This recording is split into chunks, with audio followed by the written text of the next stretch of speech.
हम में से बहुत से लोग जब सुबह अपने घरों से निकलते हैं, अपने काम धंधे पर जाते हैं, तो अपने बच्चों से, अपने परिवार से कह कर जाते हैं कि शाम को जब आएंगे तो घर के लिए साग सब्जी या जो भी ज़रूरी सामान है वो सब लेकर आएंगे। अपने बच्चों को बताते हैं कि उनके आवश्यकता की चीज़ों को साथ लेते आएंगे रात में हम जब लौटेंगे तो। लेकिन क्या हम लौट पाते हैं हर बार? बहुत से लोग हैं जो अपने घर परिवार से कह कर तो जाते हैं कि लौटेंगे शाम को तो ये लाएंगे वो लाएंगे, लेकिन सब लौट नहीं पाते। कुछ लोग होते हैं जो ज़िंदगी में कभी लौट नहीं पाते, उनका जीवन ही ख़त्म हो जाता है। नमस्ते, मैं अजय साहनी स्टार हूँ। रियल रिपोर्टर न्यूज़ का आपका ये पेज है, आप सभी का स्वागत है। घटना उत्तर प्रदेश की है दोस्तों। रुद्रपुर विधानसभा देवरिया जनपद के अंतर्गत आता है। वहाँ पर पश्चिमी बाईपास रोड है एक, रुद्रपुर विधानसभा कस्बे में सिमरौना चौराहा पड़ता है। सिमरौना से लेकर आदर्श चौराहे की तरफ जाने वाली सड़क को पश्चिमी बाईपास कहते हैं। आप लोगों को बताना चाहते हैं कि इसी बाईपास पर एक मैकेनिक यानी बाइक बनाने के दुकान पर मैकेनिक का काम करता था एक व्यक्ति। उसका नाम था दिनेश प्रसाद, रहने वाला डाला गांव का। डाला गांव बगल में ही है, रुद्रपुर से महज 4 से 5 किलोमीटर की दूरी पर होगा।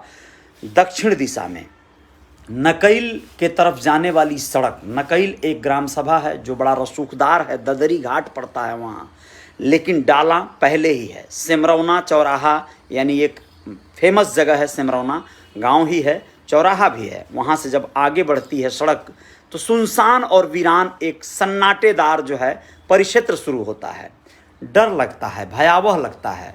उसी पर रात 9:30 बजे जब अपनी दुकान से दिनेश प्रसाद अपनी गांव की ओर मोटरसाइकिल से चला तो उसे ये उम्मीद नहीं थी कि मौत रास्ते में उसका इंतज़ार कर रही है। आप लोगों को जानकर हैरानी होगी दोस्तों कि कातिलों ने उसकी कनपटी पर पिस्टल सटाकर गोली मारा है। 32 बोर का कारतूस वहाँ पर खोखा भी मिला और जिंदा कारतूस भी मिला। आप लोगों को बताना चाहेंगे कि इस वारदात से दिनेश की तत्काल घटनास्थल पर ही मौत हो गई।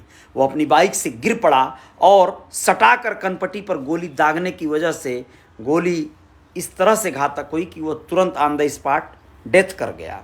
कातिल फरार हो गए। रात के उस सन्नाटे में कोई समझ पाता, उससे पहले लोगों को पता चला, जो भी लोगों को पता चला, कुछ घंटों के बाद खोजने ढूंढने के बाद पता चला परिजनों में यशवंती देवी उनकी पत्नी थी, 2 बेटे विशाल और विजय, रो रो कर बुरा हाल है, एक बेटी बेबी। ये सब लोग बदहवास भागे हुए आए और बदहवास बदहाल, उनको समझ नहीं आ रहा है कि ये किसने किया है, क्या वारदात है। बहुत सदमे में है पूरा परिवार, बहुत बेहाल है पूरा परिवार।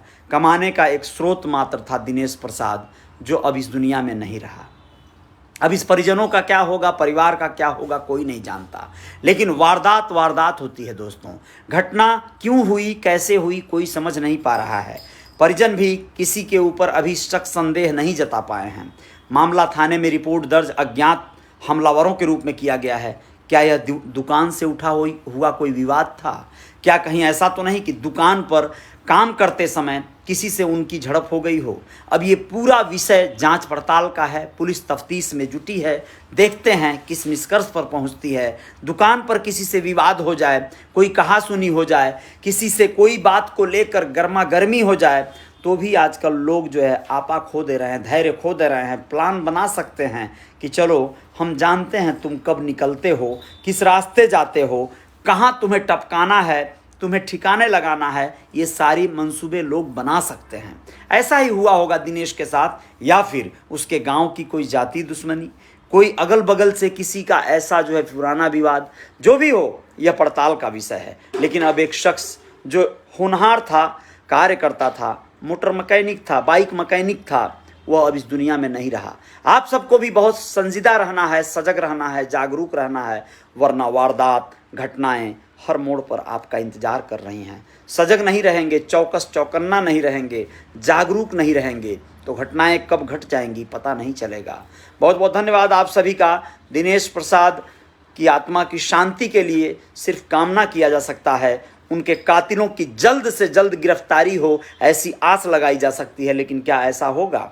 एक गरीब आदमी जो इस तरह से अपनी जीविकोपार्जन में लगा था, अगर कोई वो बड़ा रसूखदार होता तो पुलिस शायद उतनी तन्मयता से लग जाती कि कल तक ही सारे मामले का खुलासा हो जाता। लेकिन क्या दिनेश प्रसाद के मामले में ऐसा हो पाएगा?